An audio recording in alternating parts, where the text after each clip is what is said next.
नमस्कार, मैं GRS news के लिए गिरीश शेखर। इस ब्लॉग में मैं बात करूंगा कि एक कहावत के साथ इस ब्लॉग की शुरुआत होगी।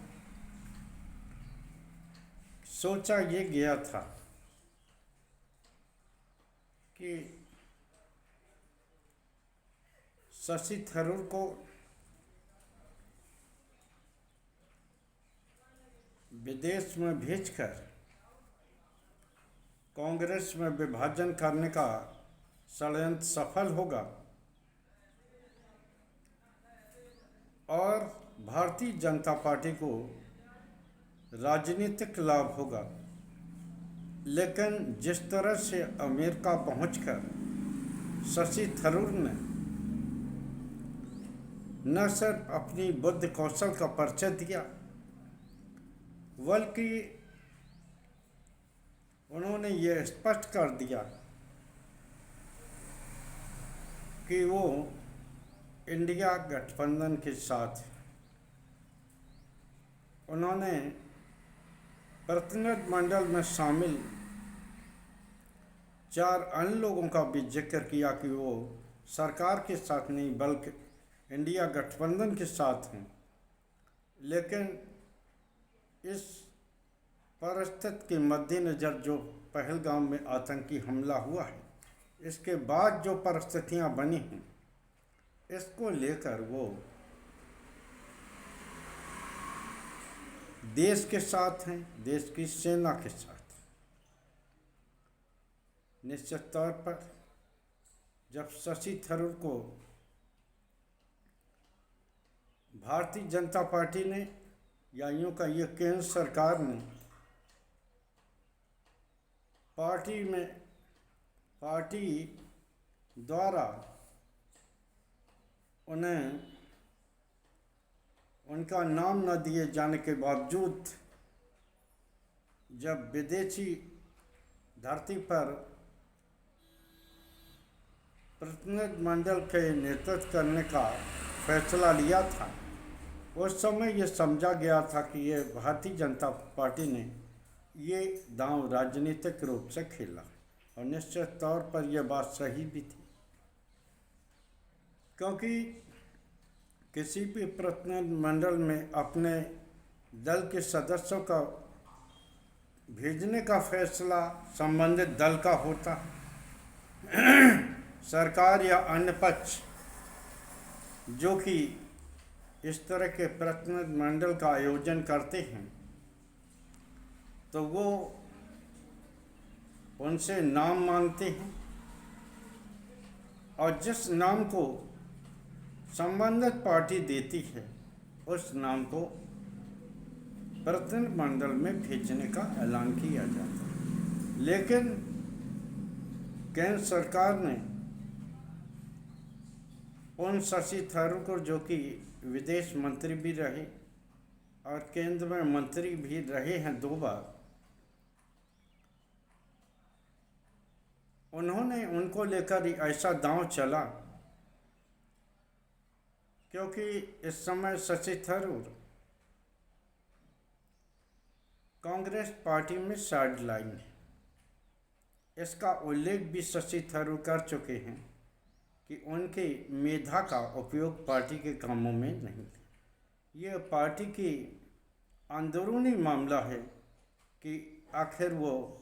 किन्हें पार्टी के लिए महत्व देते हैं या नहीं देते। भारतीय जनता पार्टी ने देश का पक्ष रखने के लिए विदेशी प्रतिनिधिमंडल में अपनी ओर से शशि थरूर का नाम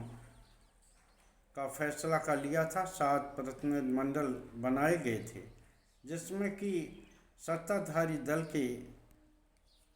या एनडीए गठबंधन के 31 और विपक्षी गठबंधन इंडिया गठबंधन के 20 सदस्य, 51 सदस्य सांसद और 8 राजदूत, जिससे कि आसानी से भारत के पक्ष को विदेश में अच्छे से रखा जा सके। शशि थरूर के नेतृत्व वाला प्रतिनिधिमंडल अमेरिका में गया हुआ था। अमेरिका में उन्होंने 9/11 जो घटना स्थल है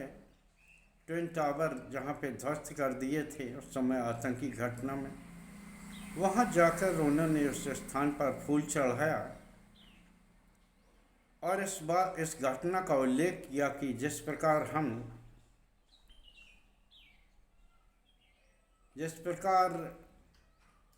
हम आतंकवाद से पीड़ित हैं, 9/11 की घटना में आपको भी उसका दंश भोगना पड़ा है। निश्चित तौर पर पाकिस्तान लगातार भारत में इस तरह की घटनाएं अपने द्वारा पोषित तत्वों द्वारा कराता रहता है और इसके आप भी भुक्तभोगी। आगे चलकर उन्होंने ये भी कहा कि हालांकि वो विपक्ष के हैं और इस प्रतिनिधिमंडल में 4 अन्य लोग भी विपक्ष के हैं, लेकिन देश की इस परिस्थिति में वो देश के साथ हैं और पाकिस्तान की आतंकी कार्रवाई का खुलासा करने के लिए वो यहाँ आए। निश्चित तौर पर केंद्र सरकार ने कांग्रेस की आपत्ति के बाद जब शशि थरूर को प्रतिनिधिमंडल के नेतृत्व करने का फैसला किया तो उनके मन में निश्चित तौर पर यह भाव रहा होगा कि चूँकि शशि थरूर पार्टी के अंदरूनी गतिविधियों में साइडलाइन है, अगर हम उन्हें इस तरह से भेजेंगे तो निश्चित तौर पर पार्टी की ओर से इसका विरोध होगा और विरोध के बाद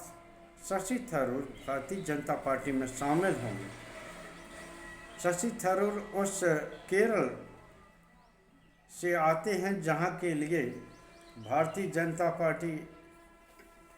के लिए सूखा है, तो उन्होंने एक रणनीति तय की थी कि इस प्रतिनिधिमंडल के सहारे शशि थरूर को भेजकर वो कांग्रेस में विभाजन कराकर उसका इस्तेमाल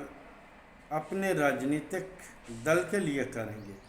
लेकिन जिस तरह से शशि थरूर ने कल अपने बुद्धि कौशल का प्रयोग करते हुए सरकार की योजनाओं का खुलासा कर दिया, मोदी शाह की रणनीति का खुलासा किया, वो ये दर्शाने को काफ़ी है कि निश्चित तौर पर शशि थरूर ही हैं और उन्होंने अमेरिका में जो संदेश दिया उस संदेश के माध्यम से न सिर्फ अमेरिका को अपने पक्ष में करने की कोशिश की है, वहाँ के लोगों को एक संदेश देने की कोशिश की है कि वो आतंकी गतिविधियों में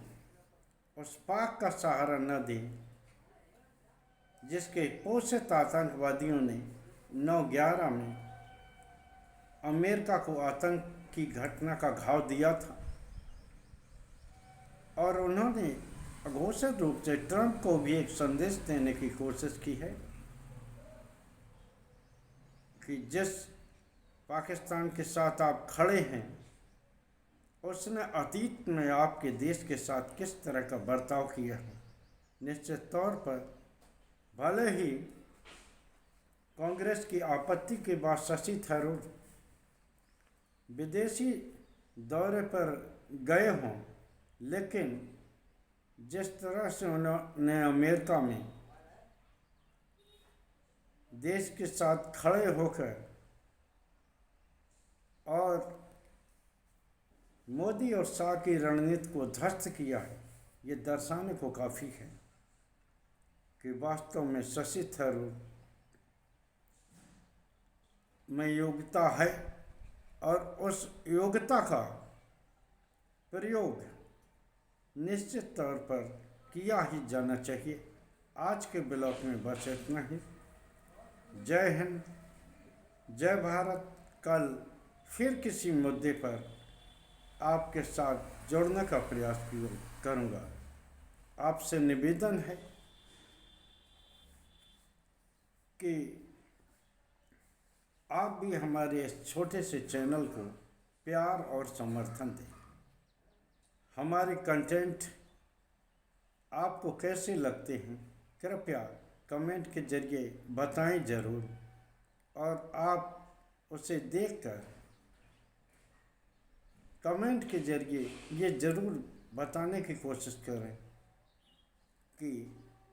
हम आपकी अपेक्षाओं पर कहाँ तक खरा उतर रहे हैं। अगर आपको कंटेंट अच्छा लगे और मेरी मेहनत पसंद आए तो निश्चित तौर पर आप हमारे चैनल को सब्सक्राइब करें, फॉलो करें और शेयर करके हमारा सहयोग करें। जय हिंद, जय भारत।